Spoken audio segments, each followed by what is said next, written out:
We do have researches regarding the same कि pain killer injection या दवा लेने के बाद में जितने देर में वो पेन कम होता है उससे कम समय में आयुर्वेदिक ट्रीटमेंट से होता है. Problem changes, I don't think so they have problem in terms of changes. The problem is about the people who are parenting changes. First of all, Ayurveda सिर्फ इमरजेंसी में काम नहीं करता, क्रॉनिक स्टेट में ही काम करता है. This is a myth. I have myself treated many patients who were landed, वो मेरे पास जब भी आए थे वो हार्ट अटैक स्टेट में ही थे. बीपी उनका 190 120 से भी ज़्यादा था, यानी जो नॉर्मल 120-80 होना चाहिए वो 190 120 से भी ज़्यादा था. सो ऐसे स्टेट में भी इमरजेंसी मेडिसिन आयुर्वेद में है क्या? Yes, definitely there are. And this over ambitiousness is related to certain kind of hormones which are not naturally present in girls. Okay. Now this is very important observation. Many people will find it odd, they may find it offensive, they may find it something which is unscientific, but this is what we are observing. More than 3600 recipes about animal products. I mean there are many of the cases. उसमें से एक case तो latest की थी कि उसका autistic score, he was mild autistic, he was about 127 128. After 6 months of treatment उसका score 76 से भी कम आ गया. अच्छा वैद्य, अच्छा डॉक्टर, आप पहचानोगे कैसे? तो एक थंब रूल आप यूजुअली पेशेंट्स को बताता हूँ मैं. अगर कोई भी डॉक्टर को आप क्वेश्चन करते हो और डॉक्टर इरिटेट हो जाता है या क्वेश्चन का सही तरीके से आंसर नहीं देता या गोल गोल आंसर देता है तो समझ लो ना रॉन्ग नंबर है. शुक्रिया.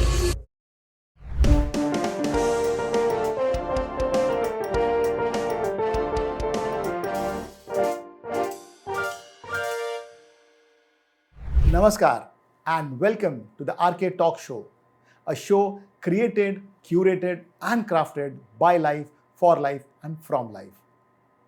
आज का एपिसोड रियली स्पेशल है और बहुत फ्रूटफुल, क्योंकि आज हम बात करने वाले हैं आयुर्वेदा के बारे में. कितना अमेजिंग है, कितना डीप है और कैसे ये सिर्फ मेडिसिन नहीं बल्कि एक कंप्लीट लाइफस्टाइल है. हम डिकोड करेंगे आयुर्वेदा के एंशिएंट रिचुअल्स को मॉडर्न लाइफ के कॉन्टेक्स्ट में. Diet, daily habits, kids health and nutrition, और कैसे आयुर्वेदा सीरियस टॉपिक्स जैसे कैंसर और ऑटिज्म को भी एक होलिस्टिक नज़रिए से समझता है. और इस मीनिंगफुल कन्वर्सेशन के लिए हमारे साथ है doctor Gaurav J Gupte, MD, gold medalist in Ayurveda, founder of Urban Ayurveda. Honestly ये एपिसोड मस्ट वॉच है. ये आपकी लाइफ में रियल वैल्यू ऐड करेगा, trust me. So let's begin this powerful conversation. खाने के बारे में 2-4 चीज़ें शायद बेसिक जो चीज़ें हैं जो लाइफस्टाइल के नोइंगली अननोइंगली होते हैं, वो 4-5 पॉइंट्स आपको बता देता हूँ. पेरेंट्स को ये संभालना चाहिए कि खाना खाते वक्त बच्चों के साथ में पानी नहीं देना है.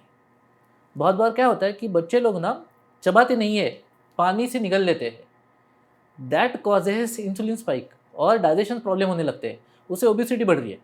अब these are very nuanced points, ये ऑब्जर्व नहीं होगा, लेकिन you start changing small habits. जैसे आयुर्वेद में क्लियर कट कहा गया है कि खाना खाते वक्त बहुत ज़्यादा पानी नहीं पीना है. खाना खाने के बाद अगर पानी पीते हो इमीडिएटली तो कफ बढ़ जाता है. तो ये चीज़ें अवॉइड करें. थोड़े देर बाद खाना खाना. स्क्रीन के सामने बैठकर अगर बच्चा खाना खा रहा है तो definitely he won't be able to achieve it appropriately. उसका ध्यान नहीं रहेगा, वो निगलते रहेगा, ज़्यादा खाएगा या कम खाएगा. एक जगह पे बैठिए जहाँ पे स्क्रीन नहीं है, खाना कंप्लीट कर लीजिए, बाद में उसको जो करना है वो करने दीजिए. सी टू इट कि वो रात का उस बच्चे का खाना 8 बजे 9 बजे के बीच में होना चाहिए और 10:30-11 के पहले में. 10:30-11 it is not something which is a good ideal time. लेकिन if somebody is staying in Mumbai like urban centre तो आप इतने बच जाते. उससे लेट नहीं होना चाहिए. अगर बच्चे की स्कूल की सुबह की स्कूल है तो एट एनी कॉस्ट 8-9 घंटे तो स्लीप होनी ही चाहिए.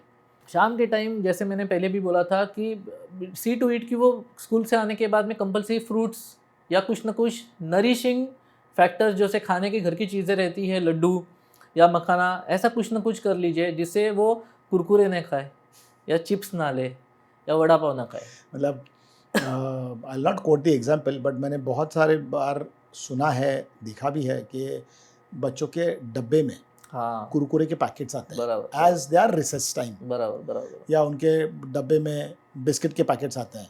पहले तो हमारे टाइम पर सिर्फ ग्लूकोज और मेरी बिस्किट हुआ करता था, थोड़ा हाई प्रोफाइल हुआ तो बोर्बन बिस्किट हुआ करता था। अब तो जेली बिस्किट, हर तरह के न्यूट्री बिस्किट्स। केयर, क्रैकर और पता नहीं क्या क्या टाइप के बिस्किट्स मार्केट में अवेलेबल है, and this is very dangerous, definitely so it is I very hope कि ये डेंजरस। 3-4 चीज़ें इससे एटलीस्ट जो बेसिक अवेयर पेरेंट्स है उनको ये पता चल जाएगा। And it is not somebody, the point is that कि ये सेल्फ मेडिकेशन करने की चीज़ नहीं है। They need to identify what are the problems.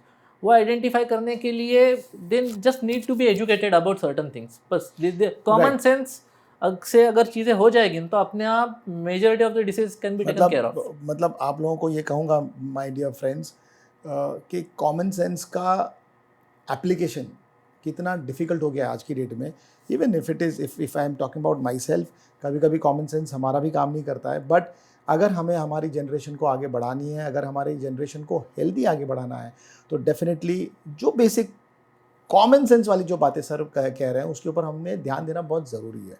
So now sir, coming back to Ayurveda treatments, आपने बताया मेंटल एंड फिजिकल दोनों। I will try to understand whether Ayurveda helps to treat autism, cancer, जैसे जो autism definitely is not a disease, but अगर आप cancer देखो या आप कोई मेंटल इम्बैलेंस, जैसे आपने बताया कि साइको इश्यूज भी है साइकोसोमैटिक इश्यूज। जो आयुर्वेदा में किए जाते हैं। तो now we will come on the software problem, पहली बात। बराबर। तो इसके ऊपर Ayurveda how it is treated? Is it treated based on some mantras और जप और सम मेडिटेशन, और it is we are intaking something and we are healing? So we have a completely dedicated department of Manoved, and our team are dedicatedly working it since last 3 and 4 years. हमारे पास autism के 250-300 से ज़्यादा बच्चे already treat कर रहे हैं। And you will be surprised कि हमारे पास we do have recorded evidences जहाँ पे ऑटिस्टिक स्कोर पहले 125 से ज़्यादा था। There is a scoring system for identifying कि ये बच्चा ऑटिस्टिक है या नहीं है। तो So कैसे करते हैं?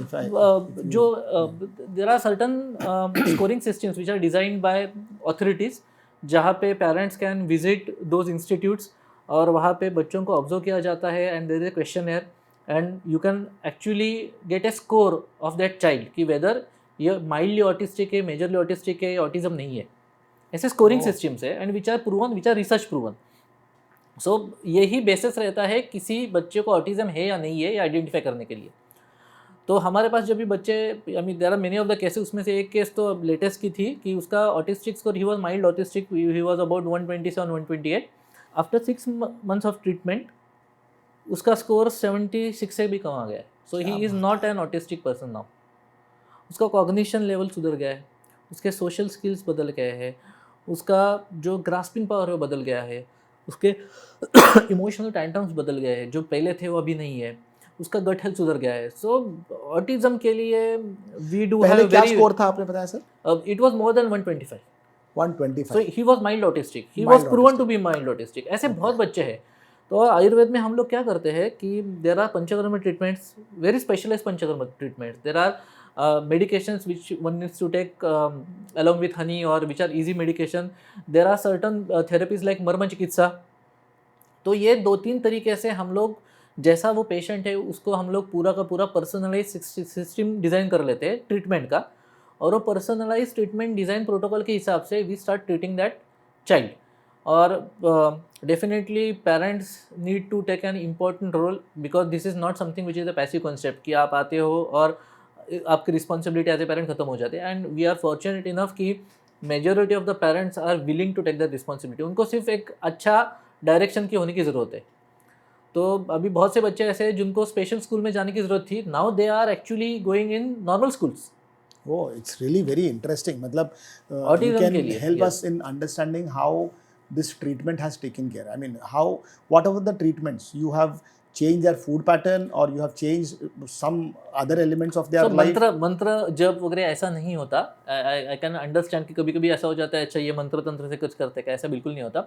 So we identified what might be the root causes. बहुत से बार ऐसा होता है कि ना कुछ लेटेस्ट रिसर्च आ गए हैं which are denying the fact, लेकिन we do have a strong connection. बहुत बार ऐसा होता है कि वैक्सीनेशन के बाद में बच्चों में ऑटिज्म दिखने लगता है।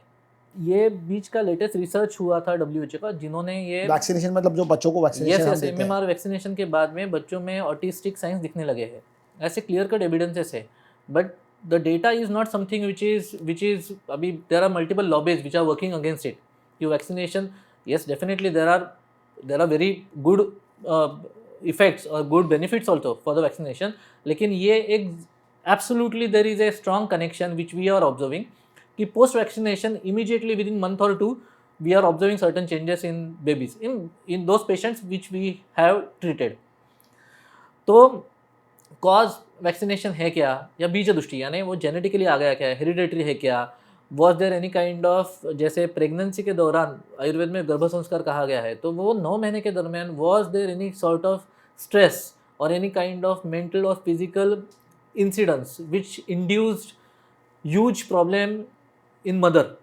तो वो कॉजेज हम लोग आइडेंटिफाई करते हैं. वो कॉजेज आइडेंटिफाई होने के बाद में we design a specific protocol for that baby और दैट चाइल्ड, जिसमें इंटरनल मेडिसिन रहते हैं, they are certain external leps, शिरोलेप लेता है, शिरो धारा रहती है, ऐसा एक्सटर्नल थेरेपीज रहती है, मर्म चिकित्सा रहती है, there are certain kind of panchakarma. And then we also identify what might be the eating habits और the foods which will help patient his recovery और reduce the impact of the disease. ये पूरा होलिस्टिक सिस्टम से भी design the treatment और बहुत अच्छे results है.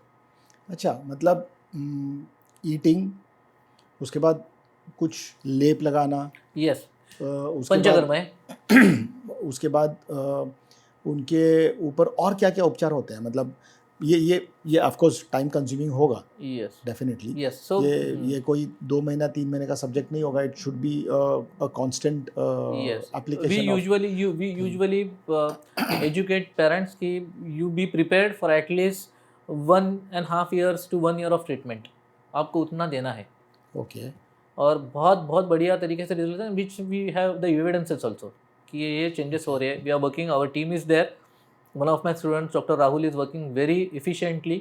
Actually we have visited many of the place in Kerala also. Kerala में भी बहुत ऐसी जगह है जहाँ पे मेंटल डिसीजेस पे डेडिकेटेडली हॉस्पिटल्स है. तो हमारे कुछ गुरु बंधु है वहाँ पे, वहाँ से हम लोगों ने कुछ चीज़ें आत्मसात की. We have gone through the researches, we are creating our own research protocols और बहुत अच्छे तरीके से रिजल्ट्स मिल रहे हैं ऑटिज्म. सर, ये जो मेंटल हीलिंग होती है, हाँ. मेंटल हीलिंग में as you said, of course food will definitely play an very important role. Stress को जितना हो सके उतना हम कम करें. ऑफ कोर्स बच्चों में भी स्ट्रेस पेरेंट्स से ही आता है, नोइंगली अननोइंगली. उनके जैसे आपने बताया कि pregnancy, pre pregnancy, post pregnancy के टाइम पर भी उनको जो स्ट्रेस से वो गुजरे, उसका ही इम्पैक्ट हमारे बच्चों पर भी आता है. But apart from this, any kind of physical activities or any kind of physical exercises? So there are certain exercises, fine motor skills develop होने के लिए, speech therapy के लिए, उनकी फिजिकल एक्टिविटीज़ के लिए already these are proven methodologies. वो बच्चों का चालू ही रहता है. जैसे उनके स्पेशल स्कूल्स रहते हैं, स्पेशल नीड्स के लिए उनका एजुकेशनल पैटर्न रहता है. these are the things which are actually going through. वो बच्चे लोग करते ही रहते हैं, लेकिन उससे भी रिजल्ट्स नहीं आते, इसलिए वो हमारे पास आते हैं. ओके. यानी जो कंटेम्प्रेरी सिस्टम्स है उससे उनको एक लिमिटेड रिजल्ट मिलता है, और वहाँ पे we do come in picture, जहाँ पे अपनी इंटीग्रेटेड सिस्टम काम करती है उसके साथ में, and we provide very good results in terms of the recovery. I'm really happy to know and also very excited to know that how this particular Ayurveda is working on autism. Autism जो definitely एक बीमारी नहीं है, but एक state of mind है, जहाँ से आपने जैसे बताया कि वो उसको और मेटिकुलसली मैं स्टडी करना चाहूँगा आगे जाके कि अगर उनका एक्स स्कोर था तो वो वाई स्कोर पे कैसे आए. So definitely it is parents का और डॉक्टर्स का दोनों का ही वो कॉम्बिनेशन है जिसकी वजह से वो बच्चा वो नॉर्मल ऑटिज्म में आया है. मतलब this is a very beautiful case study. If you allow us to understand more about that case study, would like to really put across to my audience, because मेरे लास्ट एपिसोड में मैंने कुछ autism के बारे में बात की थी, where I did not invite my guest as a speaker, as a doctor, but as a mother. So उन्होंने जो ऑटिज्म के बारे में बताया, it was a very different perspective. Autism का पर्सपेक्टिव ही कुछ अलग हो गया. But coming back to the point of healing autism from Ayurveda point of view is totally different, which we have understood today. Now coming back on the ailments like cancer. अब cancer तो every second third case में Cancer is actually is in a epidemic state.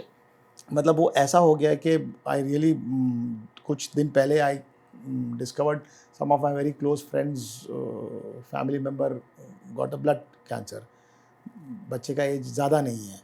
सो अब ये cancer जो है ये आपके कण कण में दिख रहा है. आप इनहेल कर रहे हो, आप एक्सहेल कर रहे हो, आप खा रहे हो, आप पी रहे हो. ये सब चीज़ लोगों को अभी धीरे धीरे समझ में आ रही है कि कैसे पैकेट फूड्स में, कैसे प्रिजर्वेटिव्स में ये सब चीज़ तकलीफ दे रही है. जैसे हम हम फ्रिज से निकालते हैं और ओवन में डालते हैं और वही ओवन का खाना हम खाते हैं. सो डेफिनेटली वो कहीं ना कहीं room temperature is impacting your food health and all. Now this cancer के बहुत अलग अलग मात्राएं हैं, मतलब अलग अलग तरीके हैं, चेंजेस है, स्टेजेस है.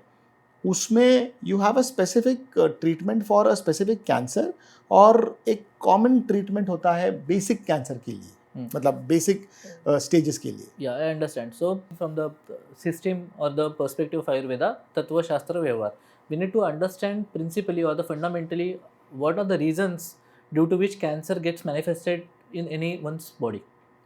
तो ये जो रीजंस है ना, ये रीजंस हम लोगों को 3 तरीके से आइडेंटिफाई हो गए. I will just generalise the reasons.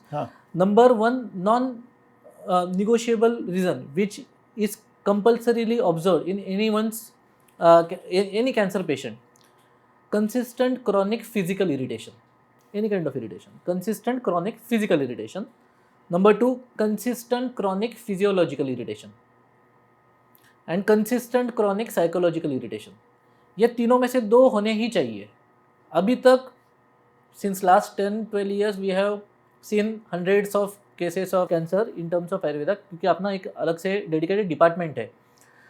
तो there is no single patient in which I have not observed less than 2 reasons among these 3.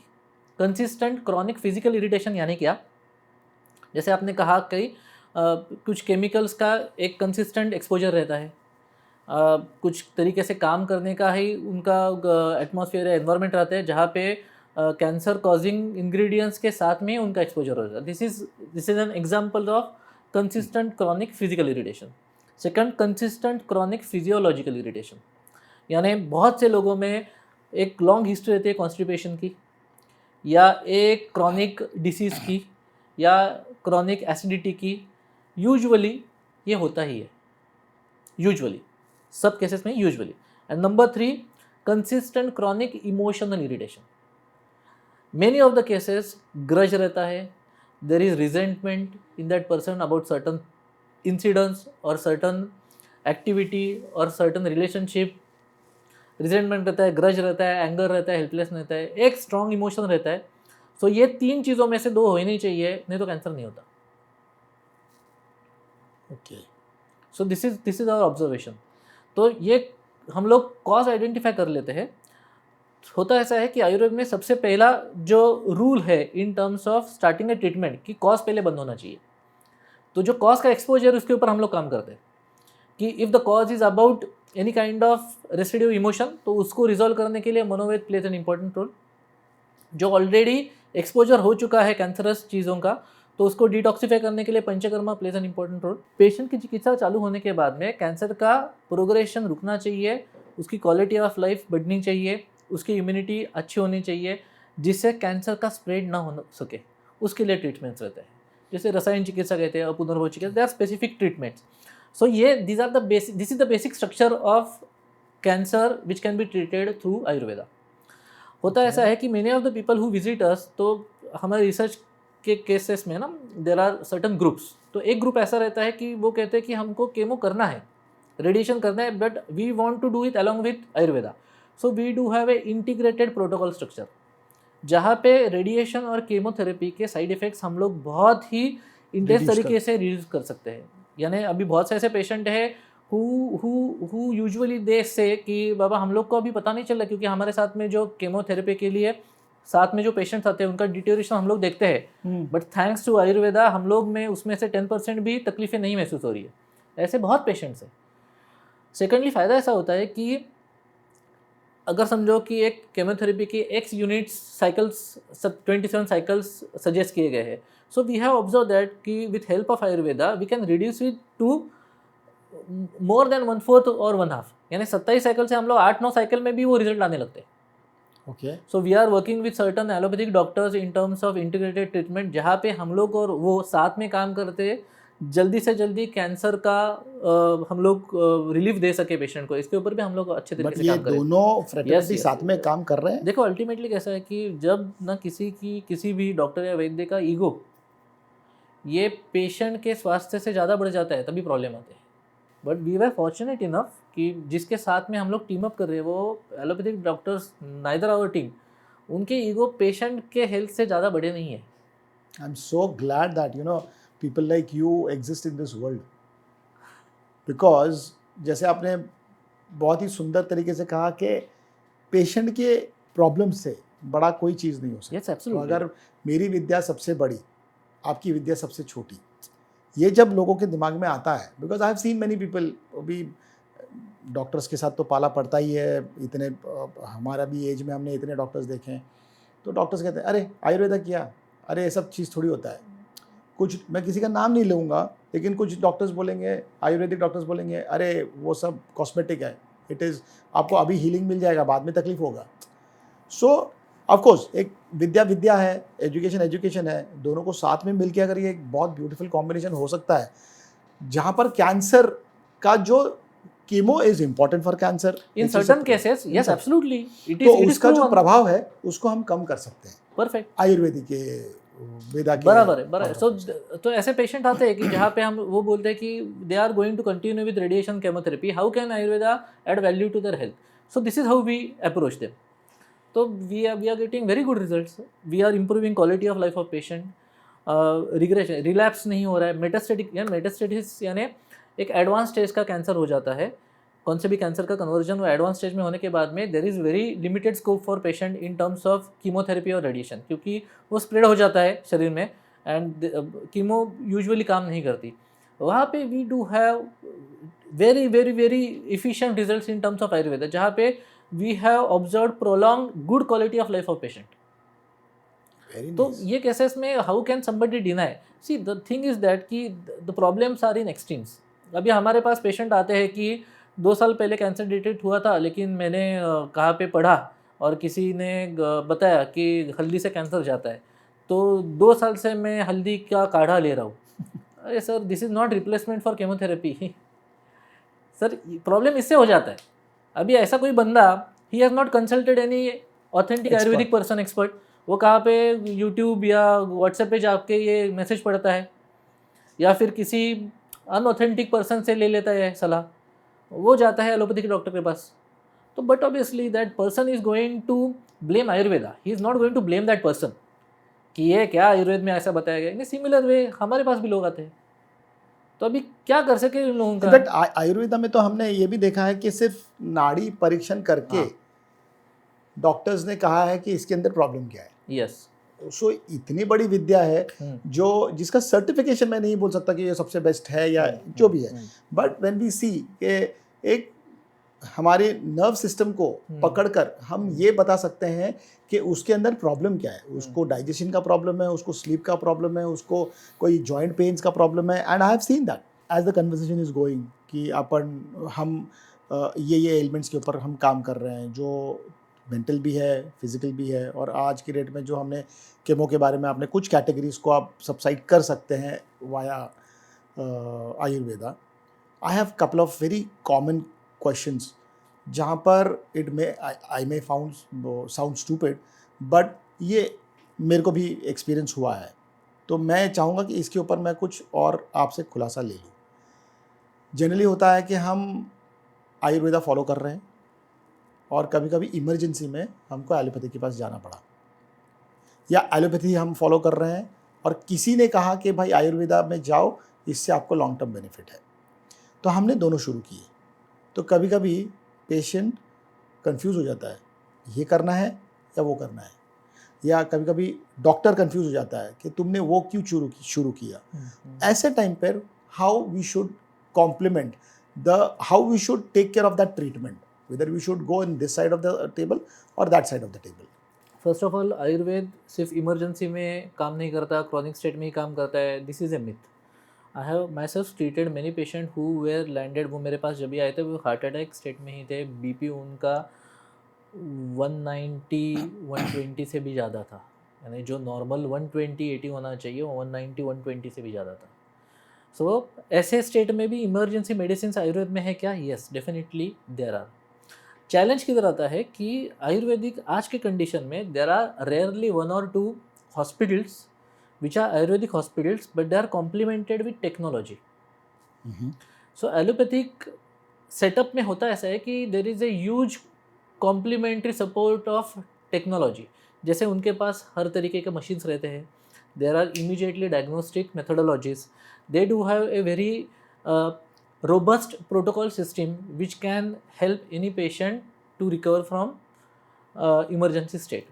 लेकिन आयुर्वेद में in this condition there are rarely few hospitals which are able to do that. लेकिन ये problem actually वैद्यों का है, ये problem शास्त्र का नहीं है. Like myself I have treated many patients who were epilepsy के केस में इमरजेंसी स्टेट में आयुर्वेदिक मेडिसिन से इंस्टेंटली बाहर आता है. बीपी इमीडिएटली कम हो जाता है. देर आर मैनी केसेज जहाँ पे हाइपोग्लाइसीमिया है, हाइपरग्लाइसीमिया है, यानी बहुत ज़्यादा शुगर बढ़ गई है, वो भी हम लोग मैनेज कर पाते हैं. किडनी जो पेन होता है स्टोन के वजह से, वो actually we do have researches regarding the same कि पेन किलर इंजेक्शन या दवा लेने के बाद में जितने देर में वो पेन कम होता है उससे कम समय में आयुर्वेदिक ट्रीटमेंट से होता है. Is it? Yes, absolutely. And these are not myths or these are not claims. These are verified researches. ऐसा भी होता है. Yes, pure facts. Yes, there are limitations in terms of Ayurveda क्योंकि we don't have technological support. तो जहाँ पे अगर आपको फॉर एग्जांपल किसी केस में अगर अस्थमा का अटैक आ रहा है तो Ayurveda has very efficient system of immediately subsiding that asthma attack. ऐसा होता है. अभी होता ऐसा है कि पेशेंट्स रहते हैं उनको अवेयरनेस नहीं रहता और जो वैद्य रहते हैं उनको कॉन्फिडेंस नहीं रहता. तो ये अगर वैद्य को कॉन्फिडेंस है और पेशेंट को अवेयरनेस है और सामने आयुर्वेदिक बंदा है तो इमीडिएटली जाना चाहिए. और ये स्टेट में अगर नहीं है तो एलोपैथिक के पास जाना it is not a crime. अगर उसकी ज़रूरत है तो वो करना है. सी यू कैन सिंपली अंडरस्टैंड कि अगर घर में आग लगी है ना तो आग बुझाने के लिए सामने अगर फायर ब्रिगेड है इन टर्म्स ऑफ एलोपैथिक मेडिसिन, वो लीजिए, आग बुझा दीजिए. पहले रिकंस्ट्रक्ट करना है, फिर से आग नहीं लगना चाहिए, definitely Ayurveda is going to help you. So this is the first thing कि जब आपने पूछा कि इमरजेंसी केसेस में आयुर्वेदा काम करता नहीं है तो एलोपैथी जाना चाहिए, नहीं, ऐसा नहीं है. You can visit Ayurvedic person, he may actually guide you, he may there is a strong possibility कि उसके पास ऑलरेडी है वो, लेकिन टेक्नोलॉजिकल सपोर्ट नहीं है. एक्सीडेंटल केसेस में yes, allopathic hospitals are completely equipped to deal with such kind of traumas.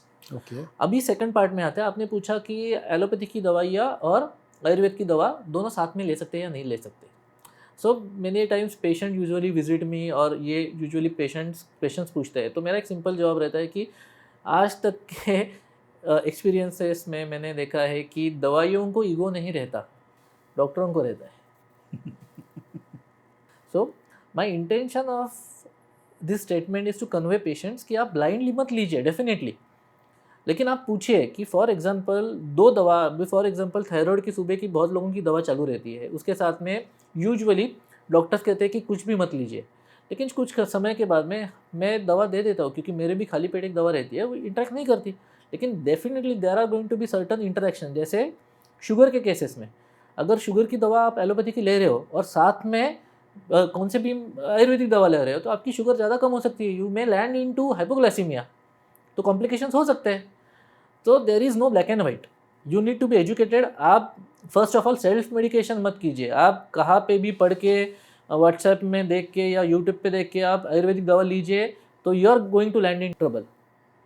तो आप जो भी दवा ले रहे हो आपके आयुर्वेदिक डॉक्टर से पूछिए कि ये साथ में ले सकते हैं या नहीं ले सकते. 90% केसेस में ले सकते हैं, not exactly at the same time, लेकिन आगे पीछे आप ले सकते हो. There are few situations where there are going to be interactions, वहाँ पे वो डॉक्टर बताएगा कि ये नहीं लेना है या ये लेना है दवा. So this is how it the patient may proceed with both of the treatments. Okay, so there is no harm Yes. अगर नहीं पॉसिबल, अगर ज़रूरत नहीं है तो आप मत करो, लेकिन अगर आपका दिल दिमाग बोलता है कि ये ट्रीटमेंट को ये चीज़ की ज़रूरत है तो आप कंटिन्यू करो। नहीं, this is not what I am trying to say. मैं बोल रहा हूँ कि हार्म हो सकता है दोनों केसेस में, लेकिन you need to actually verify it from that doctor. आप खुद मत डिसाइड करो। पर वो डॉक्टर ने भी वो टाइम पे बोलना चाहिए कि आप अभी इसको वो कैसा कंटिन्यू है करो। कि सर वो अच्छा डॉक्टर कहाँ पे मिलता है। सो ये मेन क्वेश्चन आ जाता है कि अच्छा वैद्य अच्छा डॉक्टर आप पहचानोगे कैसे। कैसे? हाँ, तो एक थंब रूल आप यूजुअली पेशेंट्स को बताता हूँ मैं। अगर कोई भी डॉक्टर को आप क्वेश्चन करते हो और डॉक्टर इरिटेट हो जाता है या क्वेश्चन का सही तरीके से आंसर नहीं देता या गोल गोल आंसर देता है, तो समझ लेना रॉन्ग नंबर है। सुनिए आप। So that patient has all the right and it is responsibility of that doctor to actually resolve all kind of queries of that patient. तो आप आपके डॉक्टर्स को पूछिए कि बाबा ये साथ में ले सकते हैं या नहीं, और नहीं ले सकते तो क्यों नहीं ले सकते। Because I have encountered an number of allopathic doctors. बहुत से डॉक्टर्स मेरे पेशेंट भी है and they are very open. वो बता दे कि भाई ये आयुर्वेद के बारे में मुझे पता नहीं है, there are no quite evidences, so it may be risky. तो आप आपके आयुर्वेदिक डॉक्टर से पूछिए, it is as simple as that. Okay.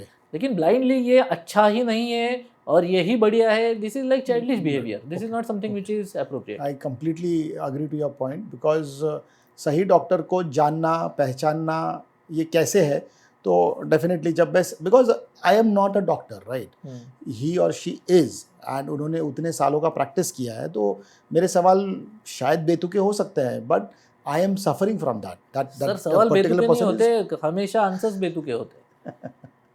Okay, now coming back to this younger generation, थोड़ा यंगर जनरेशन के बारे में हम बात करेंगे। आज we are seeing lot of cases of girl child getting early periods.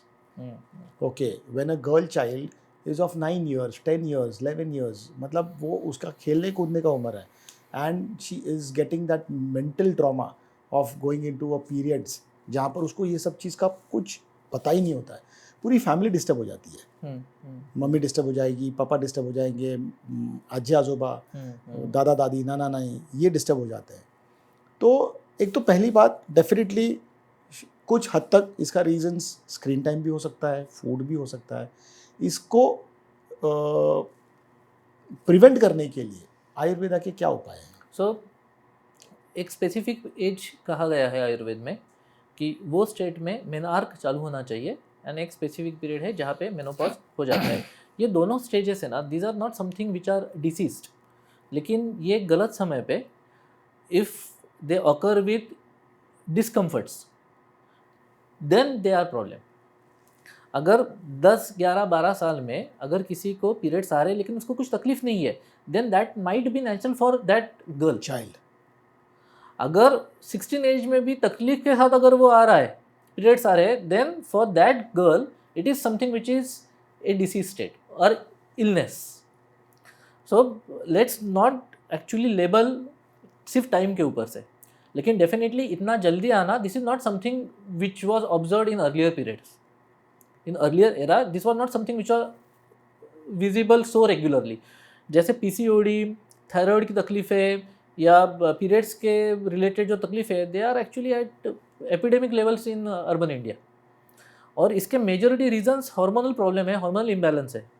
Hormones के इम्बैलेंस क्यों होते हैं? So there are certain observations which were observe in recent researches. होता ऐसा है कि जितना प्रिजर्व्ड चीज़ें, जितने खाने में प्रिजर्वेटिव ज़्यादा आती है, सो उसमें जो केमिकल्स रहते हैं दे मिमिक हार्मोन्स, यानी उनके शरीर में जो इम्पैक्ट रहते हैं they are quite equivalent to that of hormones. तो शरीर की सिस्टम्स को क्या लगता है, अच्छा वो हार्मोन्स तैयार हो रहे हैं शरीर में, so that's why the body of that girl starts reacting to that mimickers, और उसके वजह से हार्मोनल इम्बैलेंस हो जाता है।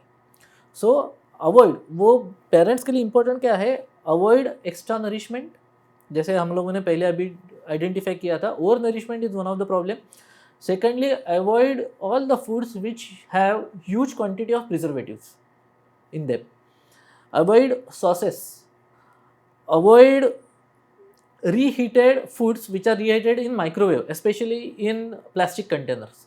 क्योंकि प्लास्टिक कंटेनर्स में जब भी रीहीटिंग होता है तो उसमें प्लास्टिक का लीचिंग हो जाता है, एंड उसके अंदर जो केमिकल्स लीच होते हैं they again intend to mimic as equal as the hormones.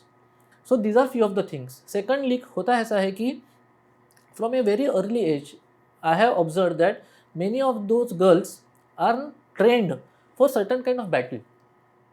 That battle is related to their ambitiousness, their battle is related to achieving something, their battle is related to academical performance, their battle is related to certain kind of peer pressure. ये parents के तरफ से या बच्चों में अपने आप ही एक सेंस ऑफ ओवर एम्बिशियसनेस आने लगता है. And this over ambitiousness is related to certain kind of hormones which are not naturally present in girls. Okay. Now this is very important observation. Many people will find it odd, they may find it offensive, they may find it something which is unscientific, but this is what we are observing in our day to day practice. कि होता ऐसा है कि अगर ये बच्चों लोगों में ये सब चीज़ों के वजह से ओवर एम्बिशियसनेस की वजह से एक स्ट्रेस डेवलप होने लगता है along with inappropriate nourishment. So there are bound to have certain kind of hormonal imbalances जिसके वजह से अर्ली मेनार कहा जाता है. तो उसके ऊपर क्या काम करना चाहिए? You need to understand that girl कि is she willing to be going through that rut of being so over ambitious state.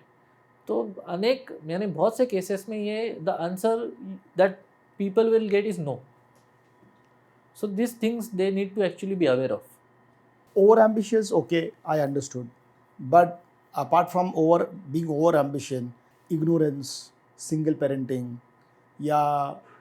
ignorance in terms of mother and father are into a nuclear family. They don't spend that much time. ठीक है, वो एक मुद्दा हो सकता है. Second मुद्दा ये भी हो सकता है कि मुझे टाइम नहीं मिल रहा है, ये खाना ले खा ले. Sir these are the things which are going to increase stress. But any kind of stress is going to have an impact on hormones. Definitely. What I was telling you was about the not so common patterns which I have observed. Oh, अच्छा, based on your observation. Yes, these are not so common patterns. इसके अलावा जो normal patterns है कि single parenting है, divorce parents है, घर में न्यूक्लियर फैमिली है, खाने पीने की तरफ का अवेयरनेस ही नहीं है, सुबह का खाना दूसरे दिन हो जाता है, रात का खाना ज़्यादा हो जाता है, जो टिपिकल इश्यूज है वो तो है ही. उसके अलावा ये स्पेसिफिक ऑब्जर्वेशंस है which I have observed in my practice. Okay. And I actually have observed in my the thing is that we do have a lot of people on board along with us who are into Ayurvedic practice. Few of my our colleagues, many of them are my students, and we have collected data, and this data is showing certain kind of evidences. Okay, so अगर उस बच्ची को early periods भी आते हैं तो भी problem नहीं होना चाहिए until unless she is able to cope up. Yes, perfect. Physically. Perfect. And mentally. Okay. So definitely this is a new observation which we are going to do it from today onwards. Post PCOD, when we talk about gynec issues. Sir ये एक interrupt करता हूँ, ये क्यों important है बताता हूँ. क्योंकि एक पॉइंट पे वो बच्ची को पीरियड्स आ गए, अभी तो वो तो रिवर्स नहीं हो सकते ना. डेफिनेटली. तो अभी वो समय में अरे जल्दी आ गए, अरे बाप रे प्रॉब्लम है, तो ऐसा करना ही सही बात नहीं है क्योंकि वो तो चालू हो गया अभी. So what should be the role of that parent और दैट मदर कि अच्छा अभी इसको सही तरीके से एटलीस्ट 45 तक कैसे निभा पाई वो लड़की. How about eating non-veg? You will be surprised, there are more than 3,600 recipes in Ayurveda about non-veg. Is it? There are n number of medicines which are prepared from animal products and n number of recipes, more than 3,600 recipes about the animal products. So eating chicken, fish, mutton, अभी जो नए नए preservatives के साथ आते हैं उसकी वजह से बहुत लोगों का ये कहना होता है कि these are two different things. आपका क्वेश्चन था नॉनवेज आयुर्वेद में खा सकते या नहीं खा सकते? खा सकते. ओके. किस तरीके से खा सकते हैं? This is something which is different. Okay. तो प्रिजर्वेटिव किया गया यानी स्टोर किया गया चिकन, उसमें प्रिजर्वेटिव्स है, वो डीप फ्राइड करके वो फ्रोजन स्टेट में है. This is not something which is good for the health. लेकिन नॉनवेज खा सकते हैं क्या? विधान शास्त्रों में है मोर देन 3,600 रेसिपीज. मेरा बहुत करीबी दोस्त है, उसने तो उसके ऊपर थीसिस किया है उसका पीएचडी का थीसिस है। ये जो हम होटलों में जाते हैं जब ये नॉनवेज खाते हैं तो ऐसे बहुत सारे लोग कहते हैं कि बच्चियों को स्पेसिफिकली जब हम ज़्यादा इनटेक करते हैं या आज की डेट में तो बर्गर्स पिज़्ज़ा ये सब एकदम नॉर्मल हो गया है, तो वो इनटेक करने से भी अर्ली पीरियड्स आ सकते हैं। हाँ, जो मैंने आपको कहा ना, आप होटल्स में जो खाते हैं, फास्ट फूड में जो होता है उसमें मैक्सिमम प्रिजर्वेटिव्स रहते हैं, उसमें जो फूड एनहांसर्स रहते हैं, उसमें जो कलरिंग एजेंट्स रहते हैं, उसमें जो केमिकल्स है, प्रॉब्लम उधर है। प्रॉब्लम चिकन में नहीं है, लेकिन चिकन जिस तरीके से स्टोर किया गया है, चिकन को जिस तरीके से ब्रीड किया गया है, चिकन को जिस तरीके से कुक किया गया है, उसमें प्रिजर्वेटिव डाले गए, प्रॉब्लम वहाँ पे है। सो नॉनवेज अलाउड नहीं है कि अगेन द आंसर इज नहीं भाई, ऐसा कुछ नहीं है, नॉनवेज Allowed खाओ, लेकिन बर्गर खाओ रोज, ऐसा कितना आयुर्वेद में नहीं लिखा है। True true true. Now coming back to the mid phase of gynaec issues, जहाँ पर हम आज की अपनी माएँ बहनें जो ऑफिस जाती हैं, रोज़ इतना ट्रैवल करती हैं, बहुत जगह पर तो we do not even have the proper toilets. बराबर। Okay, so that's a very secondary issue. But ऐसे टाइम पर जो पीसीओडीज का इश्यूज आता है या कभी कभी टॉयलेट्स क्लीन नहीं होते हैं या चलो ये समझे कि it is hygienic everything, but फिर भी पीसीओडी के इश्यूज होते हैं। बराबर। So is it because of food habit और बिकॉज ऑफ द स्ट्रेस और बिकॉज ऑफ द इकोसिस्टम? अपने ना शुरुआत के कन्वर्सेशन में we had dealt about a terminology called dinacharya या ऋतुचर्या, यानी कौन से सीजन में कैसा बर्ताव करना चाहिए, क्या खाना चाहिए, क्या नहीं करना चाहिए, दिन भर में आपकी लाइफस्टाइल कैसे होनी चाहिए। In a similar way Ayurveda has a very clear cut framework about ritucharya. Ritucharya is something, ritu is actually season, बराबर। So that ritucharya, as I said, it is about season. In a similar way, there is a charya which is related to menses. There is a charya which is related to periods of a girl. तो there are very clear cut indications कि वो 4 दिनों में एक girl ने, एक lady ने किस तरीके से खाना है, क्या सोचना है, क्या नहीं सोचना है, क्या करना है, क्या नहीं करना है, किस तरीके से सोना है, किस तरीके से काम करना है, ये भी क्लियर कट एक्सप्लेन किया गया है। डेट्स के बाद से लेकर ओव्यूलेशन तक क्या करना चाहिए, क्या नहीं करना चाहिए, इसके बारे में क्लैरिटी दी गई है। ओव्यूलेशन से लेकर फिर से मेंसेस आने तक क्या करना चाहिए, क्या नहीं करना चाहिए, dos and don'ts very clear. होता ऐसा है कि वो 4 दिनों में it is advisable for any kind of girl to take complete mental, emotional, physical rest. लेकिन आज के समय में वो नहीं हो पा रहा है। But obviously it is going to have certain kind of negative consequences on that girl's body. अगर ये एक दिन हो रहा है, 1 महीने हो रहा है, 2 महीने हो रहा है, definitely there will be a threshold कि जहाँ पे वो बच्ची को तकलीफ नहीं होने वाली। बट वो मेंटल स्ट्रेस में भी है, इमोशनल स्ट्रेस में भी है, खाना भी अच्छे तरीके से नहीं खा रही है, वो 4 दिन का जो डूज एंड डोंट्स है वो भी अच्छे तरीके से वो नहीं संभाल पा रही है। After certain point of time it is going to have lot of consequences. इसके वजह से थायराइड के प्रॉब्लम्स, सिर्फ पीसीओडी के प्रॉब्लम्स नहीं, यूट्रस के फाइब्रॉइड्स के problem, including cancerous growth and cancerous possibilities, ये भी हो रहे। So you can not pin point a single factor कि नॉनवेज खा रहे या फिर हाइजीन का प्रॉब्लम इसलिए प्रॉब्लम हो रहा है। It is more about micro habits. Your life is summation of micro habits, it is never about a single habit. आप 15 मिनट अच्छे तरीके से खाना खा रहे हो और बाकी के 23.5 घंटे आप प्रॉब्लम कर रहे हो, then that is not going to suffice the need of your body. It has to be a holistic. practice. It is about summation of your all micro habits. So micro habits में जैसे हमने अभी discuss किया कि females को जो 4 ऋतुचर्या जो आपने बताया, वो स्पेसिफिक 4 दिन, अभी तक हम ऐसे समझते थे कि they are untouchables for that particular 4 days। उसके पीछे का शास्त्र ये था पहले के समय में, yes, तो उसके पीछे का शास्त्र what I understand now is that they were supposed to be given the rest. See and जब भी से ये, यानी आप शायद 4 या 3 जनरेशन्स पहले की आप बात कर रहे हो, तभी के समय में होता ऐसा था कि there was used to be a joint family, 15 लोग, 20 लोग, 25 लोग एक घर में, एवरीथिंग। तभी वो घर में काम करने के लिए कोई सेवेकरी है या हेल्पर है, which was not the concept in majority of the Indian subculture, possibility ही नहीं था। तो घर की जो फीमेल्स थी उनके ऊपर पूरा लोड आता था। अभी आज के समय में एक बंदी अगर है, वो 3 लोगों का खाना करने के लिए उसको टफ जा रहा है, तो वो समय पे 25 लोगों का खाना बनाना 1 या 2 या 3 फीमेल्स के हेल्प से इट वॉज फिजिकली टैक्सिंग। और सुश्रुत ने ना, there is a very clear cut reference, the reference is like that, there is a metaphor, अगर किसी पर्सन को इंजरी हो गई है बहुत ज़्यादा तो उसको किस तरीके से संभाला जाता है, वैसे वो लेडी को हर महीने 4 दिन संभालना है। सो this is a metaphor. What this metaphor indicates that कि वो 4 दिनों में वो लेडी को आराम देना है।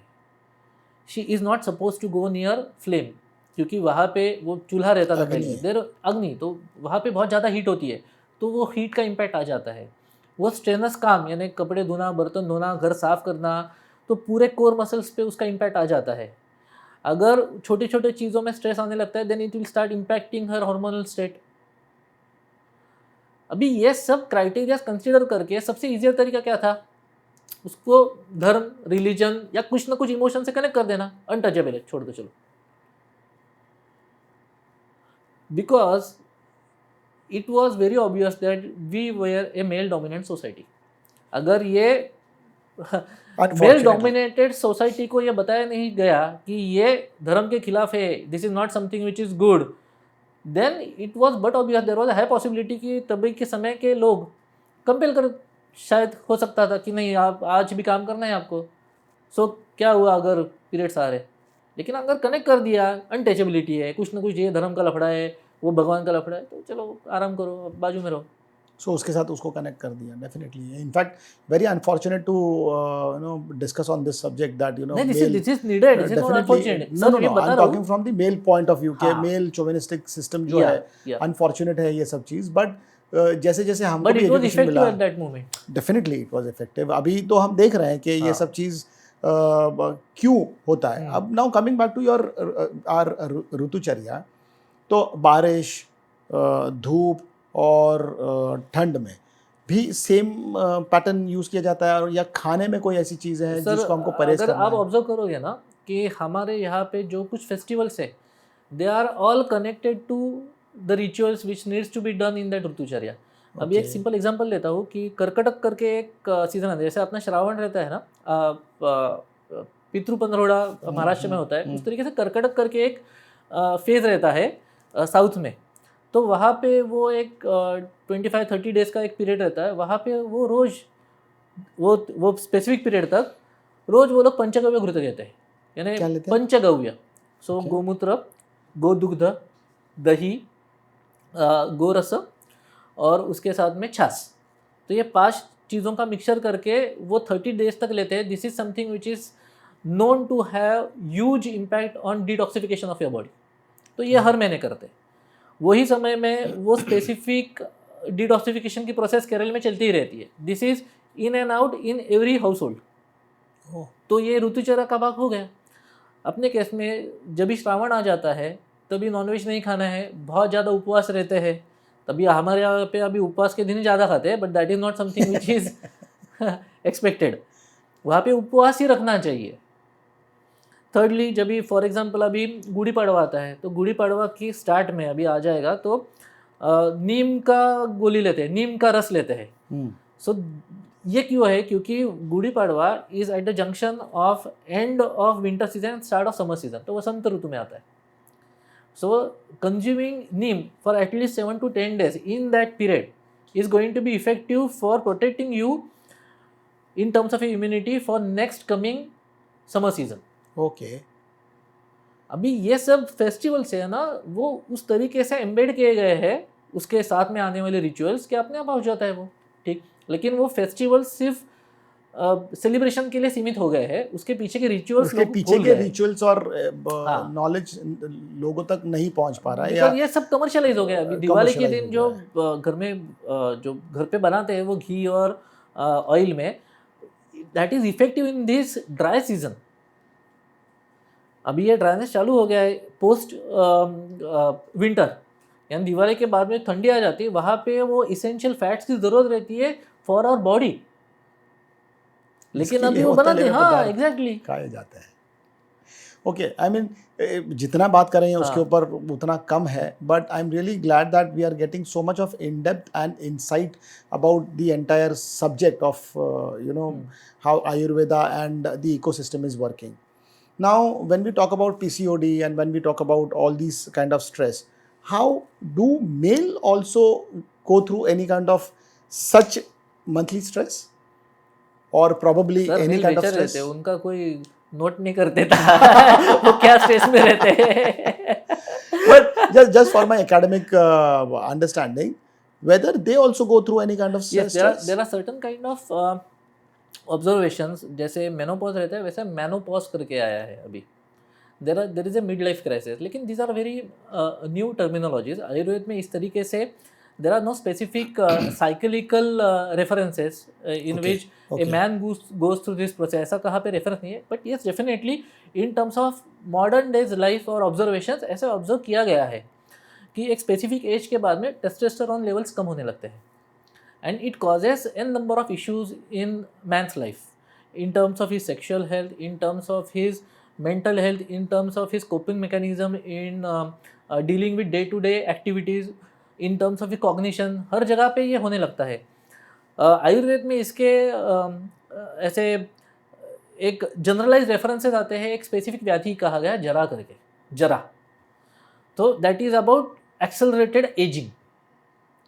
सो आजकल अगर आप ऑब्जर्व करोगे, you can observe that those people और those children who are in to their early 20s और 25, they are looking as someone who are way beyond 30-35. आपने ऑब्जर्व किया है? Fact है. This is due to accelerated ageing.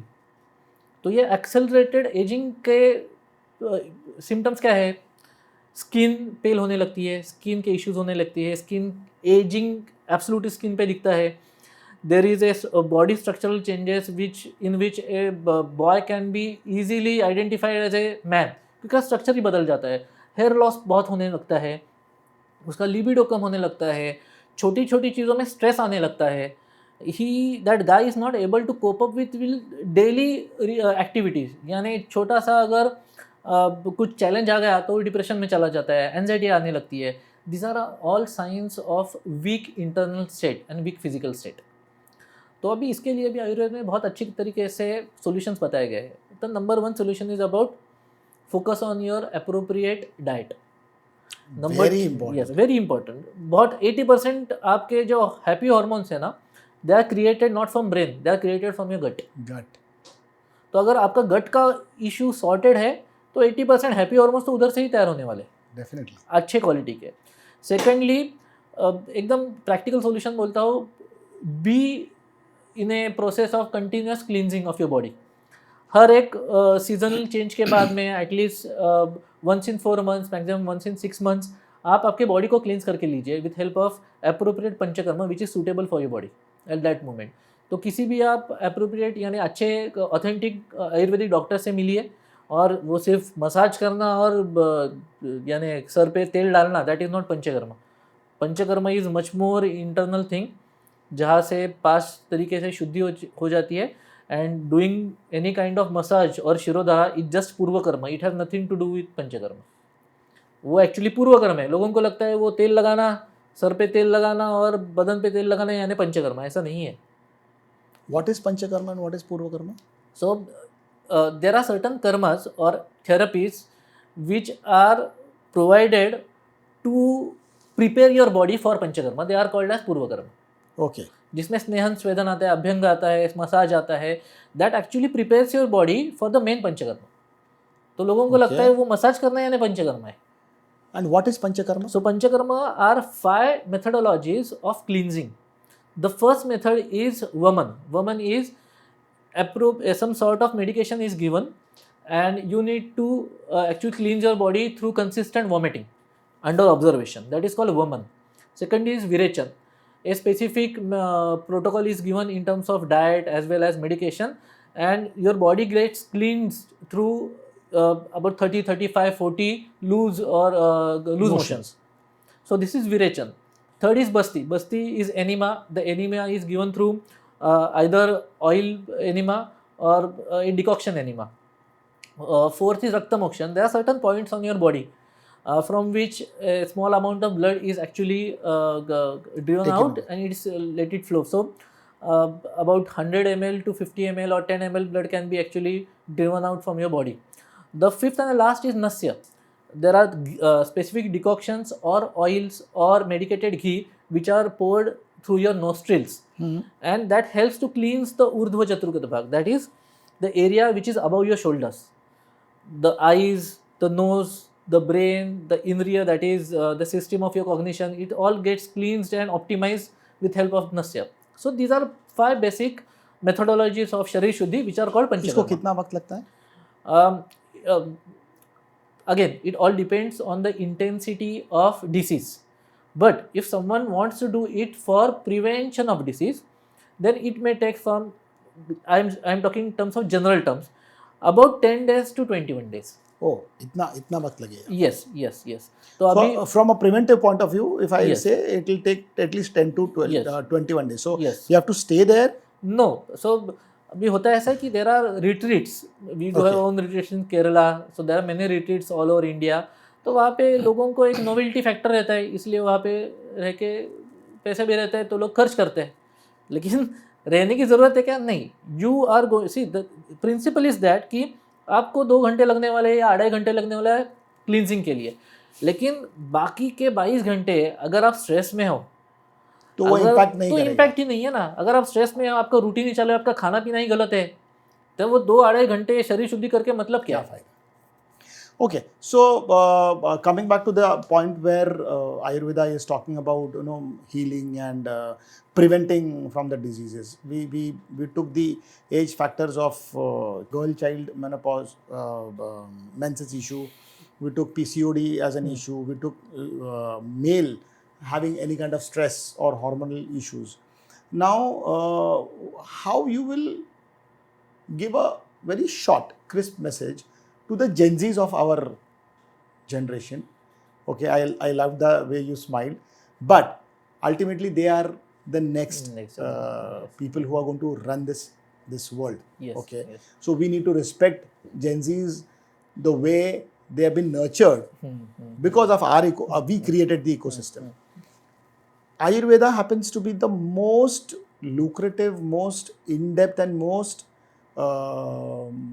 probably you can say practiced science in last so many thousands of years.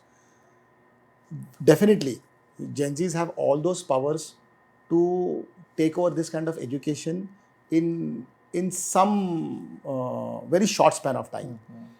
How you will make them understand that why Ayurveda, how Ayurveda, what Ayurveda, in short. Like आज मुझे आयुर्वेदा समझने के लिए 45 years लगे. Today I am 44, 45. So to understand what is Ayurveda, it was a phase. I got married, I got my child. उसके बाद Ayurveda came into my life. Probably पिछले 8-10 साल में Ayurveda क्या है मुझे समझ आया. Gen Zs के लिए आप क्या बताएंगे? Sir, problem Gen Zs, I don't think so they have a problem in terms of Gen Zs. The problem is about the people who are parenting Gen Zs. होता ऐसा है कि कि we are underestimating their capability to comprehend information. ये Gen Zs जो बच्चे हैं ना, they are not of different species. They do have capacity to comprehend appropriately. The thing is that the people who are elder to them, they are not able to match their efficiency in terms of explaining to them. आपके समय में अगर आपने आपके बाबा को यानी father को, यार फादर ने आपके फादर को अगर क्वेश्चन पूछा तो what was the answer usually we used to get. बड़ों के साथ में क्वेश्चंस नहीं करते. अभी जेन जी को आप ये बताओगे तो वो तो आपकी औकात दिखाएगा ना. They are suppose to get the answers. तो प्रॉब्लम क्या है, ये पेरेंट्स के पास में इसका आंसर नहीं है. They are not trained They are not trained. So we need to train parents. Gen Zs तो अपने आप वो वैसे भी तैयार होने वाले हैं. मेरी एक छोटी बहन है. So she is a typical Gen Z. Now she is studying in London. तो last month he she came back and she stays in Pune. तो उसने उसके माँ के लिए एक टी शर्ट लिया था. तो टी शर्ट पे ऐसा बड़ा मैसेज था. हमारे टाइम पे ऐसा नहीं होता था. It was in Marathi. आमच्या वेळेला असं नव्हतं. Okay. So parents need to stop doing this. So coming back to actually takeaways for Gen Zs, so this was just kidding part, this was just an observation.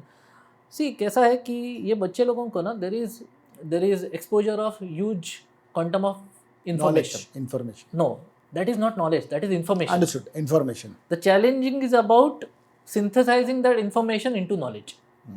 True. So there needs to those people, they need to have a small sort of guidance in terms of direction to identify which sort of information is good, authentic, and use that information to convert it into knowledge.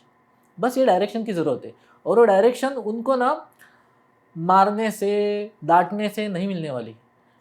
We the people, the senior one, we need to just inspire them. अभी मेरे पास में बहुत से Gen Z student हैं, तो मेरा duty क्या रहता है, I just need to ignite that query or inquisitive in them.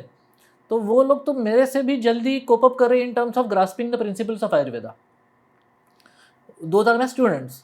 But those who are not acquainted with Ayurveda, तो उनके लिए क्या है, बेसिक चीज़ें. आप ना यूट्यूब पे जाओ, आप ChatGPT पे जाओ, उधर एक अच्छे तरीके से आप एक प्रॉम्प्ट तैयार कर लो कि बी माई स्पारिंग पार्टनर, और मैं जो कुछ बोल रहा हूँ उसको वैलिडेट नहीं करना, उसको बहुत अच्छे तरीके से स्क्रूटिनाइज करना और मेरे क्वेरीज को आंसर देना. Don't be my sparring partner. Be my sparring partner ने मेरे क्वेश्चंस को सिर्फ वैलिडेट नहीं करना, उसको स्क्रूटिनाइज करना और सिर्फ वेरीफाइड रिजल्ट्स मुझे देना, रिस्पॉन्सेस देना. They are quite efficient. अगर ये प्रॉम्प्ट के साथ वो करने लगे ना, तो अपने आप उनको आंसर्स मिलने लगेंगे. हम इस पॉइंट को थोड़ा और डिटेल में लेते हैं.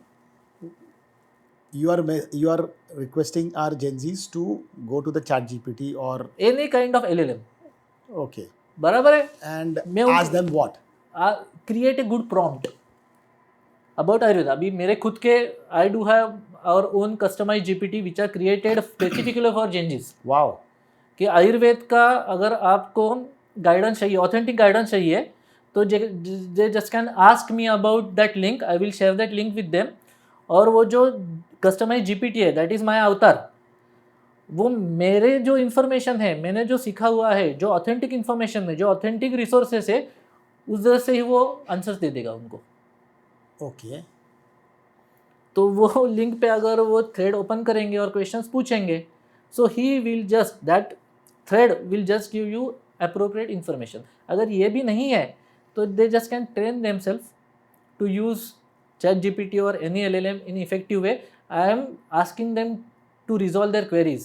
I am not asking Gen Zs to get information about medication. By the way, I am not asking them to train themselves to get information about medication. I am asking them to get knowledge about their own body, their own system, about Ayurveda. अगर ये करेंगे तो बहुत से queries अपने आप ही resolve हो जाएगी. Now this may feel very weird, very antagonistic to some people, but I know certain things, these things are working for my students. तो शायद आपको भी ऐसा लगे, अरे यार ऐसा थोड़ी होता है ChatGPT से पूछने, but trust me, this is something, a different generation. वो लोग हमसे बहुत ज़्यादा स्मार्ट है और वो लोग ढूंढ लेंगे तरीका. Definitely, I am really loving the way. I would really love to see your avatar of your ChatGPT, and definitely this is the way we should be imbibing the culture.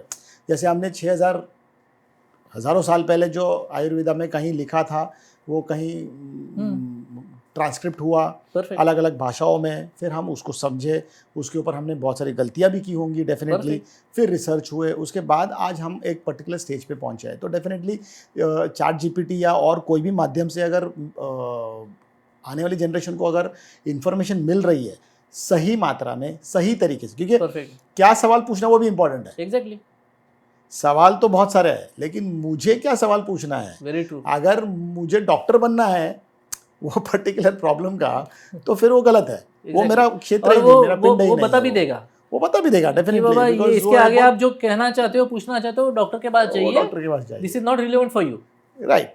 Now we are on the last stage of our conversation which is really very exciting. मुझे तो ऐसा लग रहा है कि ये conversation खत्म ना हो और हम बात करते जाए, but definitely we have a limitation in terms of time. ये जो स्ट्रेस भरी लाइफ है, We talk about pilots, we talk about crew, we talk about my crew members who are working for our show. अब ये episode को 8-10 घंटा बैठ के एडिट करेंगे, कान में वो लगा कर करेंगे. बहुत सारे लोग हैं जो ड्राइविंग कर रहे हैं, ड्राइविंग भी कर रहे हैं, फ़ोन भी चला रहे हैं. हर एक अलग अलग लोगों का अलग अलग तरीके का अपना स्ट्रेस है Yes. Because of the job.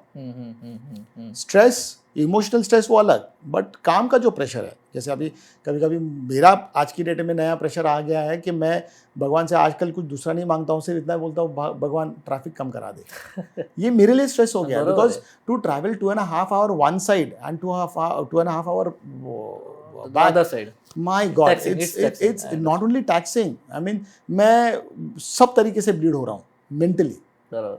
Physically, and of course time जो जा रहा है वो अलग. तो वो 5 घंटे में मैं कुछ और नहीं कर लूँ. सो ये सब दिनचर्या में, जैसे लोगों का जो डेस्क जॉब है या लोगों का जो फील्ड जॉब है, आज आप स्विगी जोमेटो में देख लीजिए, एक एक बच्चा 40-40, 50-50 डिलीवरी करता है. सो ऐसे टाइम पर Ayurveda should really support, and आप जैसे लोग आयुर्वेदा को और इजी मात्रा तरीके से आप बता सकते हो.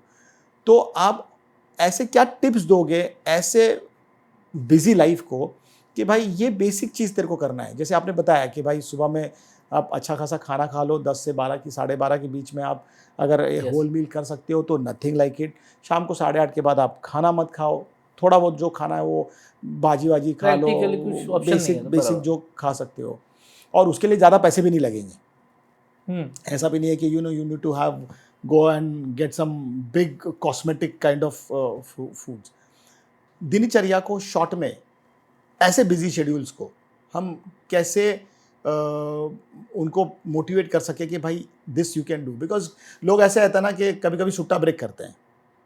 हाँ, सुट्टा ब्रेक क्या होता है, मैं बहुत काम करना जा रहा हूँ, जरा सुट्टा मार के आता हूँ. बराबर. सुट्टा मतलब जो भी है वो एक्स फैक्टर. लोग उतना चलते हैं, सर उतना तो चल रहा हूँ ना, मैं उतना तो जा रहा हूँ. फिजिकली में. अरे भाई तू फिजिकली जा रहा है, फेफड़े खराब करके आ रहा है. तू फिजिकली जा रहा है और फेफड़े खराब करके आ रहा है. सो ऐसे इसमें ऐसे कुछ एक्टिविटीज़ है जो which will make them feel little good, जो उनको शायद समझ नहीं आए कि ये मैं जो कर रहा हूँ मेरे लिए अच्छा है, पर वो शायद उसका लॉन्ग टर्म इम्पैक्ट हो. Start with first of all gratitude, क्योंकि आपने जैसे कहा कि ये जो सब होगा तो 8 घंटे आप, यानी अपनी जो टीम है, आपकी जो टीम है वो काम करेगी उसके ऊपर, बाद में ultimately that is going to be presented, तो that takes lot of tool. तो we do have lot of people who are consistently in front of screen, जो दिन रात काम करके स्क्रीन के सामने बैठकर एक इम्पैक्ट होता है उनके आँखों के ऊपर, उनके कॉग्निशन के ऊपर, उनके ब्रेन के ऊपर, उनके सिस्टम के ऊपर. तो उनके लिए सिर्फ आई डू हैव ग्रेटिट्यूड, और मेरे तरफ से उनको कुछ ना कुछ वैल्यू एड होनी चाहिए.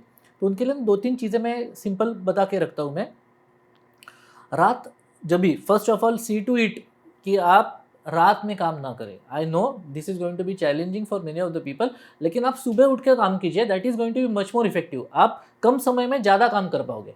यानी रात को 3 बजे तक जागने से बेहतर है आप 3:30 बजे उठिए, 4 बजे उठिए जल्दी सो के, तो आप कम समय में, you can observe that also, कि आप कम समय में ज़्यादा काम कर सकते हो. This is simple thing. Second, रात सोने से पहले नोस्ट्रिल्स में देसी गाय का घी 3-3 ड्रॉप डाल के सो जाइए. बस सिंपल, 3 ड्रॉप्स इधर, 3 ड्रॉप्स इधर नोस्ट्रिल्स पे. This is sort of a type of nasya. So गो घृत का नस्य करके आप सो जाइए. Simultaneously apply 4 or 5 drops of go ghrita in your button mill, that is nabhi, रात को सोते समय. घी सिंपल घर की चीज़, देसी गाय का घी होना चाहिए. आँख में मसाज कीजिए देसी गाय का सोते समय. 4-5 ड्रॉप्स लीजिए और सर्कुलर मोशन में आप सिर्फ हाथ घुमाइए, हल्के हाथ से मसाज कीजिए रात सोने से पहले. और द ब्रह्मरंध्र स्पॉट, दैट इज सहस्त्रधार चक्र, यानी तालू जिसे कहते हैं, सबसे ऊपर का जो पॉइंट है, वहाँ पे 5 से 6 ड्रॉप्स डाल दीजिए. सो 5-6 ड्रॉप्स इधर, 5-6 ड्रॉप्स आँख के ऊपर, 3-3 ड्रॉप्स नोस्ट्रल्स के ऊपर, 5 ड्रॉप्स नाभि में. Simple. This oiling is sufficient to keep their organs, their इंद्रिय, यानी उनके आँखें, उनकी ब्रेन की कैपेसिटी जो कुछ डिट्योरेट हो जाता है बहुत ज़्यादा इस्तेमाल करने की शायद वजह से, रिकवर हो जाए। यस नहीं शायद नहीं, it will immediately start having an impact positive, लेकिन ये कंसिस्टेंटली करना है। जब तक आपका प्रोफेशन स्क्रीन के सामने है, ये करते रहना है। They will definitely see the changes with in 45 days, mark my words. Screen के सामने तो हर कोई है, मतलब एग्जैक्टली, तो हर एक को definitely करना हर एक चाहिए को करना ये। है। अभी you will be surprise, this is also part of dinacharya which was explained in Ayurveda. Right. अभी दीज आर सिंपल थिंग्स, रात में कोई भी कर सकता है। इनफैक्ट कभी कभी ये मेरे को भी ऑब्जर्व हुआ है कि मैं अगर नारियल का तेल हाँ अगर आंख में लगाऊं, हाँ ओके, कोई सैटरडे वगैरह के दिन, तो वो जो रात होती है ना, बहुत हाँ, बहुत सुंदर नींद इन डेप्थ जाता है। ये कोई भी अगर ये कन्वर्सेशन सुनेगा ना तो कमेंट में लिख दीजिए। Definitely. They can give the comment कि वो 45 डेज मैंने किया और इस समय they start having that good effect. क्या गुड इफेक्ट का मतलब क्या होगा? They will नींद अच्छी feel- आने लगती है, नंबर कम आने लगता है। वी हैव मेनी केसेस कि आँखों के नंबर के ऊपर पॉजिटिव इफेक्ट आने लगता है, यानी आँखों की स्ट्रेंथ बढ़ने लगती है। So you mean to say ये 4-5 ड्रॉप्स यहाँ डालें, यहाँ पे यस, उसके बाद मैं इसको रोटेशन यस हल्के हाथ से क्लॉकवाइज मसाज करना, यस 3-4 बार नाक में 2-3 ड्रॉप डालूं यस, और नाभि में। ऑयलिंग, यानी गाड़ी बहुत चलाने के बाद ऑयल रिप्लेस करना पड़ता है, ऑयलिंग करना पड़ता है। रात को सोते समय ऑयलिंग करो, नींद अच्छे आने लगेगी, आपके आँखों की रिकवरी फास्ट हो जाएगी। ड्राई आई सिंड्रोम के ऊपर बहुत अच्छा इसका काम होता है। आंखें थक जाती है, इरिटेशन होता है, जलन होने लगती है, पानी आने लगता है, उसके ऊपर बहुत अच्छे इफेक्ट आ जाएगा। You will start feeling fresh, आपके स्किन के ऊपर इसके अच्छे इफेक्ट्स आने लगेंगे, आपकी प्राण शक्ति प्रिजर्व होने के लिए मदद हो जाएगी। There are an number of effects. Okay, so only शुद्ध देसी घी, A2 काऊ घी मिलता है बाहर पे, हाँ। ऑथेंटिक सोर्स से ले लीजिए, that will be much more than if sufficient. So any age group, any age group, any as ऐसे ग्रुप। कुछ नहीं कि स्पेसिफिक एज के लिए। बच्चों में 3 साल से पहले यूजुअली नहीं करना है, but that's it. Okay, now coming on to your product which you basically, not product, service, जो आपका बेसिक जो आयुर्वेदिक सेंटर्स हैं वो क्या करते हैं? Actually, we started. I started my practice in 2010, and till now I have treated more than 45,000 patients. Or the concept is about urban Ayurved. So the name of our centers is Urban Ayurved. So this whole concept was centered around a person who lives in urban India. तो उसके ना typical problems है। ये typical problems definitely Ayurveda में जो fundamentally कहा गए थे उसके ही प्रिंसिपल्स को लेकर आज उसके अप्लाइड इम्पैक्ट्स क्या है वो हम लोगों ने आइडेंटिफाई कर लिए। और आज के अर्बन इंडिया में रहने वाला जो बंदा है, उसके फिजिकल, उसके मेंटल, उसके इमोशनल जो कुछ प्रॉब्लम्स है, उसके लिए आयुर्वेद अच्छे इजी तरीके से, ऑथेंटिक तरीके से, प्रैक्टिकल तरीके से हम लोग कैसे वैल्यू ऐड कर सकते हैं उसके लाइफ में, इसके लिए पूरा का पूरा एक सिस्टम हम लोगों ने तैयार किया है। So we do have multiple specialised departments, like मर्म चिकित्सा है specifically for pain, joint pains है, स्पाइनल कॉर्ड या वर्टिब्रल कॉलम के जो प्रॉब्लम्स रहते हैं जहाँ पे ऑपरेशन कहा जाता है, वहाँ पे वी यूज़ मर्म चिकित्सा एक्सटेंसिवली और बहुत अच्छे रिजल्ट्स मिलते हैं। बहुत से लोगों के हम लोगों ने ऑपरेशंस अवॉइड किए हैं, specifically in terms of knee replacement and spinal cord की सर्जरी अवॉइड की है। पंचकर्म डिपार्टमेंट है specifically for detoxification, wellness, recovery from n number So of it's a diseases. clinic or it's a hospital? These are clinics. We do have hospitals in Gujarat.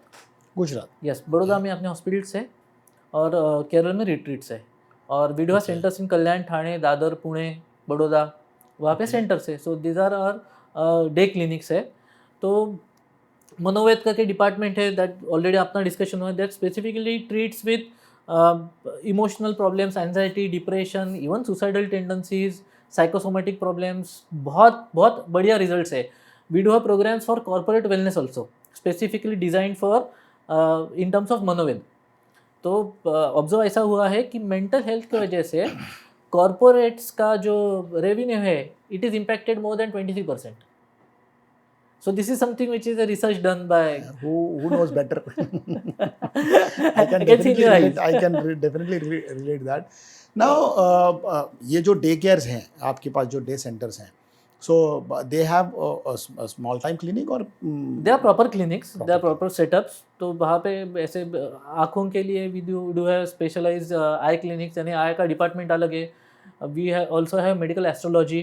पंचप्राण Chikitsa is one of a specialise system which deals with your energy systems. So Okay. It is specifically designed in balancing your chakras. छठे चक्र के ऊपर काम करता है और they are beautiful. And how commercially are you? I mean, definitely मैंने देखा है हमेशा Ayurveda has been very commercially very economical. ऐसे मतलब ये मेरा एक्सपीरियंस रहा है. But in today's world, is Ayurveda commercially viable for Are you talking with a perspective of Vaidya or a Vaidya. patient? Vaidya? patient? Patient, yes sir, definitely. If you even compare the cost of the medication, एक कौन सा भी अब ये ले लीजिए, कौन सा भी डिसीज ले लीजिए, अब any damn disease you want to compare, अब बोल दीजिए एक डिसीज. आज अगर हम सर्दी खांसी के लिए भी अगर कोई हॉस्पिटल जाते हैं तो 2-3 हज़ार रुपये तो ऐसे ही चला जाता बराबर है. अभी सर्दी खांसी के लिए 3 चीज़ें अगर आपके किचन में मिल जाए तो क्या कमर्शियली वायबल है? डेफिनेटली नहीं. पर अगर कॉमन सेंस में आपको बोल दूँ कि ये नहीं होना चाहिए, इसके लिए आप बेसिक चीज़ें संभालिए. आपके प्रकृति के हिसाब से आपको खट्टी चीज़ें नहीं खानी है, या छाछ नहीं पीनी है, या दही नहीं खाना है, या रात में जागते समय आपको दूध नहीं पीना है. ऐसे कुछ चीज़ें आपके हिसाब से यानी प्रकृति के हिसाब से, कॉन्स्टिट्यूशन के हिसाब से अगर बता दूँ तो क्या कम खर्चे में होगा? कुछ भी नहीं. तो व्हाट इज़ मोर वायबल? ये तो सर्दी खांसी का हो गया. आप पूछिए कि डायबिटीज़, तो डायबिटीज़ के केस में ज़िंदगी भर दवा है. थायराइड के केस में ज़िंदगी भर दवा है. If due to intervention of Ayurveda, if you are able to reduce that medication to more than 1/4, in many of the cases अगर आपका मेडिकेशन बंद ही हो जाए 1-1.5-2 साल में, तो क्या कमर्शियली वायबल है? मेरे पास कितने पेशेंट हैं जिनकी इंसुलिन बंद हो चुके हैं and they are Very living nice. Healthily at the age of 93. जैसे अभी हम एक पर्टिकुलर एस्पेक्ट पे देखते हैं कि गट क्लीनिंग एक सब्जेक्ट है, वैसे हार्ट क्लीनिंग भी कोई सब्जेक्ट है? हाँ, because so- one of my very close one have asked this कि एक पर्टिकुलर एज फैक्टर में जाने के बाद अभी हम गट क्लीनिंग को तो समझ में आ गया. Is there any process of heart cleaning? कैसा है सर कि ना, आयुर्वेदिक जो मेथड्स है या ट्रीटमेंट्स है, उसको अगर कुछ मार्केट के लिए नोवेल टर्मिनोलॉजीज दे देते हैं तो पब्लिक को भी अच्छा लगता है ना. तो हृदय शुद्धि या हार्ट क्लिनजिंग, गट क्लिनजिंग, तो this is a novelty factor. तो eye cleansing, gut cleansing, finger cleansing, heart cleansing, ऐसा कुछ स्पेसिफिक नहीं है. लेकिन वो मार्केटिंग गिमिक है या फिर पब्लिक के परसेप्शन के लिए, आइडेंटिफाई करने के लिए. This is something which are coined by people who are practising Ayurveda.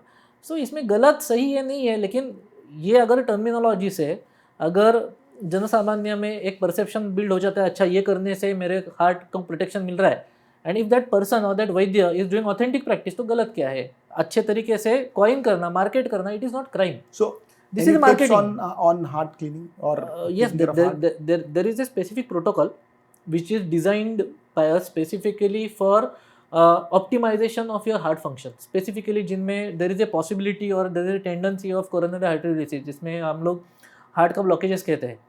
तो पोस्ट कोविड या फिर एज के साथ में हार्ट में ब्लॉकेजेस होना, this is something which is natural in many of the cases.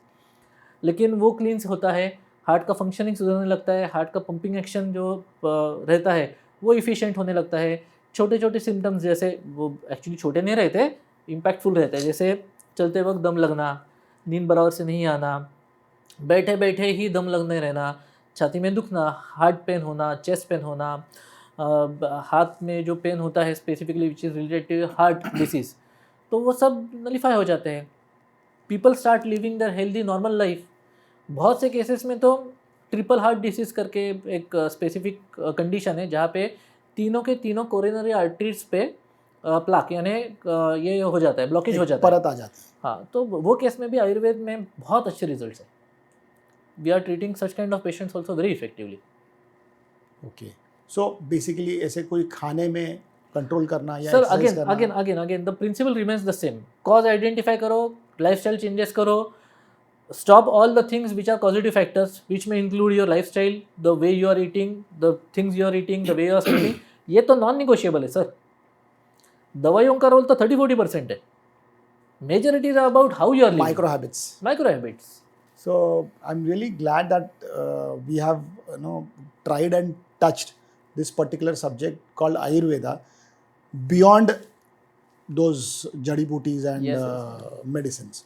तो मैं दर्शकों को ये कहना चाहूँगा कि ये आज के एपिसोड में जो हम जो जर्नी किए राइट फ्रॉम पहले पॉइंट से कि आयुर्वेदा क्या है और आयुर्वेदा का नवरस मतलब जो उन्होंने जिस तरीके से आर्ट फॉर्म्स बताए, आयुर्वेदा के बारे में जो उन्होंने डेफिनेटली थेरेपीज़ बताए, साइको इश्यूज़ जो है, फिज़िकल इश्यूज़ जो है, पीसीओडी, उसके बाद में स्ट्रेस हार्मोन्स, इतने सारे चीज़ों के ऊपर अगर Ayurveda can work so intensely and so beautifully and plus he has also added certain avatars in ChatGPT where Gen Zs also can be taking up some good tips on Ayurveda.